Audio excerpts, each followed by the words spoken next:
Assalamualaikum warahmatullahi wabarakatuh. Alhamdulillahi wa kafa wa salatu wassalamu ala nabiyina al-mustafa wa ala alihi wa sahbihi wa man sara ala nahjihi wa iktafa. Quttifillah rahimani wa rahimakumullah. Kita bersyukur kepada Allah Subhanahu wa taala kita bisa kembali mengkaji ayat-ayat Allah Subhanahu wa taala dan mentadabburinya. Pada kesempatan kali ini kita akan membacakan tafsiran para ulama dan fawaid yang terkandung dari ayat yang ke-23 dan seterusnya masih dalam surat Al-Baqarah. Kita ambilkan pembahasannya atau tafsirannya dari kitab At-Tafsir Al-Muharrar. Allah Subhanahu wa taala berfirman dalam surat Al-Baqarah ayat yang ke-23, "Wa in kuntum fi raibin mimma nazzalna ala 'abdina fa'tu bi suratin min mithlihi wad'u syuhada'akum min dunillahi in kuntum shadiqin." Tafsiran para ulama, "Wa in kuntum fi raibin mimma nazzalna 'ala 'abdina fa'tu bi suratin min mithlihi." Maksudnya adalah idza kuntum ayyuhal kuffar wal munafiqun. Jika kalian di sini adalah al-kuffar, orang-orang kafir, wal munafiqun, orang-orang munafik, fi syakkin min nuzulil Qur'an min 'indillahi subhanahu. Jika kalian berada dalam keraguan bahwasanya Al-Quran ini benar-benar turun dari sisi Allah Subhanahu wa taala ala Muhammadin sallallahu alaihi wasallam, kepada Nabi Muhammad sallallahu alaihi wasallam. Fatu min 'indikum bi suratin mithl al-Quran. Maka Allah Subhanahu wa taala menantang mereka. Kalau begitu, kalau kalian ragu, maka silakan datangkan dari sisi kalian satu surat saja yang semisal dengan Al-Quran atau setara dengan Al-Quran. Yatahaddahumullahu ta'ala bidzalik. Allah Subhanahu wa ta'ala menantang mereka dengan hal tersebut. Kemudian Allah Subhanahu wa ta'ala berfirman, "Wad'u syuhada'akum min dunillahi in kuntum shadiqin." Maksudnya adalah ista'inu 'alal ityani bi suratin min mithlil Qur'an. Silakan kalian mencari pertolongan dan bantuan untuk mendatangkan satu surat yang semisal setara dengan Al-Qur'an. Biman syi'tum min ghairillahi azza wa jalla. Siapa saja yang kalian minta pertolongan, silakan selain Allah, silakan. Min kulli man yashhadu lakum fayuwafiqakum ala adamil iqrari binuzuli hadzal Qur'an min 'indillah. Silakan minta semua orang yang sejalan dengan kalian, sejalan dengan persangkaan kalian bahwasanya Al-Qur'an itu tidak benar turun dari sisi Allah untuk Muhammad sallallahu alaihi wasallam. Wadzalika ka'awanikum wa syurakaikum. Ya, mereka sebagai penolong kalian dan teman-teman kalian dalam bermusyawarah ya untuk mendatangkan satu surat yang setara dengan Al-Qur'an. Silakan. In kuntum muhiqqina fi da'wakum. Silakan jika kalian mampu dan jika kalian memang benar dakwaan kalian tersebut benar. Anna al-Qur'ana kalamun mukhtalaqun taqawwalahu basharun. Ya, mereka mengklaim dan mendakwakan bahwasanya Al-Qur'an itu adalah ucapan makhluk, ucapan manusia dibuat-buat oleh Nabi Muhammad SAW. Ini tuduhan mereka. Atau Nabi Muhammad SAW mendapatkannya dari ahlul kitab atau dari orang lain, katakanlah seperti itu. Atau taqawwalahu bashar. Al-Quran itu mereka anggap sebagai kalimat-kalimat yang diucapkan oleh manusia. Nah, jika kalian memang benar, dakwaan kalian ini benar, silakan datangkan semua manusia yang sepakat dengan kalian. Silakan kalian berkumpul rapat, kemudian menyusun satu surat saja yang setara dengan Al-Quran, dan mereka tidak akan mampu. Kenapa? Karena ayat-ayat Al-Quran itu adalah ayat-ayat yang kalimatnya diucapkan oleh Rabbul Izzati wal Jalal, oleh Allah pencipta segenap makhluk. Sebagaimana Allah Al-Khaliq berbeda dengan makhluk, maka sifat Allah yang dalam hal ini adalah sifatul kalam, sifat berbicaranya Allah, ucapannya Allah, tentu berbeda dengan ucapan makhluk. Ucapan Allah Al-Khaliq itu maha sempurna, sementara ucapan makhluk sangat jauh dari kesempurnaan. Kemudian di ayat yang ke-24 Allah Subhanahu wa taala berfirman, "Fa in lam taf'alu wa lan taf'alu fattaqun nar allati waquluha an-nas wal hijarah u'iddat lil kafirin."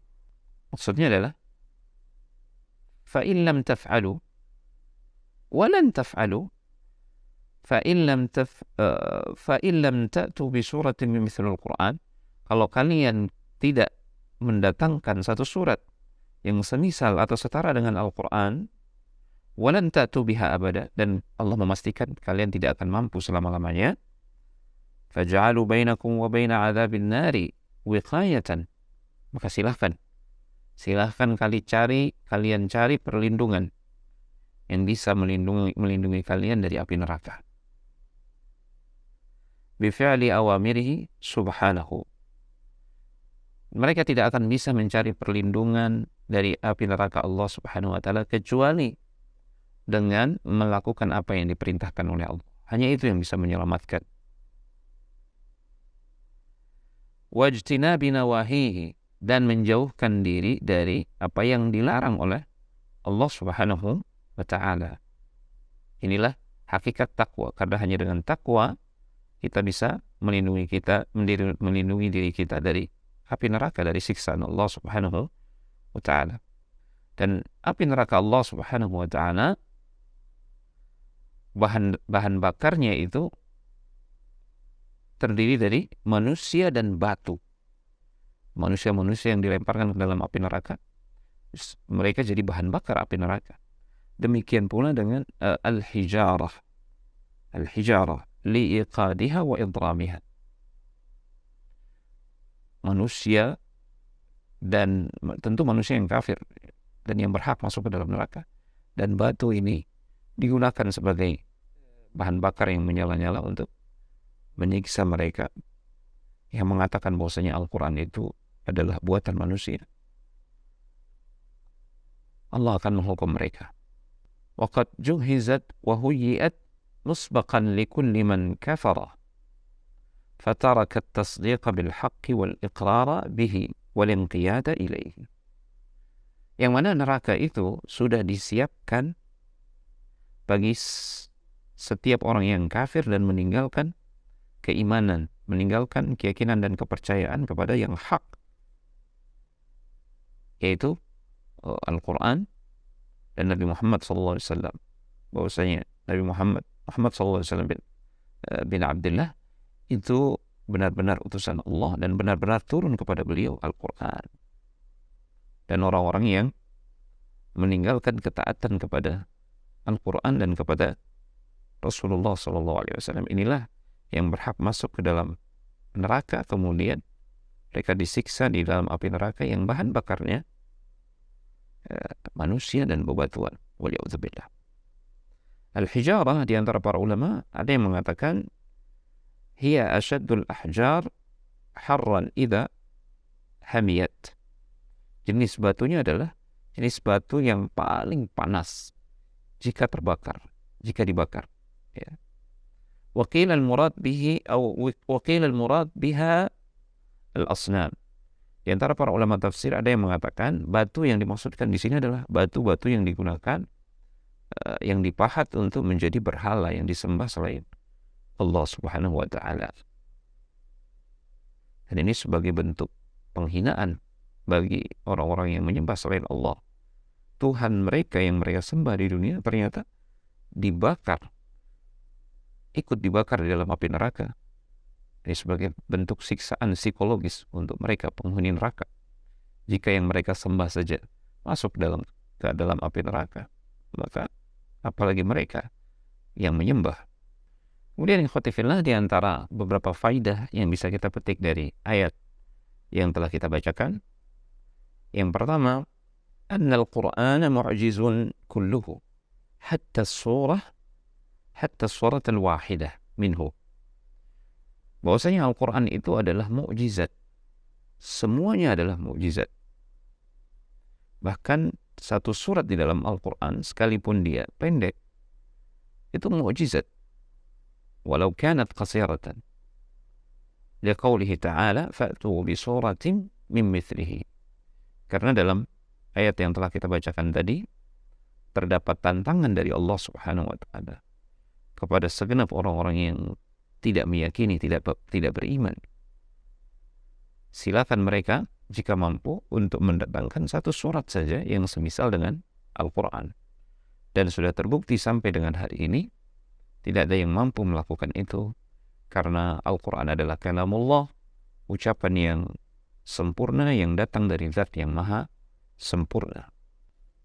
Jika dulu umat-umat terdahulu mereka bisa menyaksikan mukjizat para nabi mereka untuk menguatkan keimanan mereka, maka pada hari ini ketika Rasulullah SAW telah diwafatkan oleh Allah, sementara Rasulullah SAW adalah nabi yang terakhir, la nabiyya ba'dahu, tidak ada lagi nabi setelah beliau, maka haruslah ada mukjizat yang bisa dilihat sepanjang zaman oleh umat-umatnya, dan mukjizat tersebut adalah Al-Quran.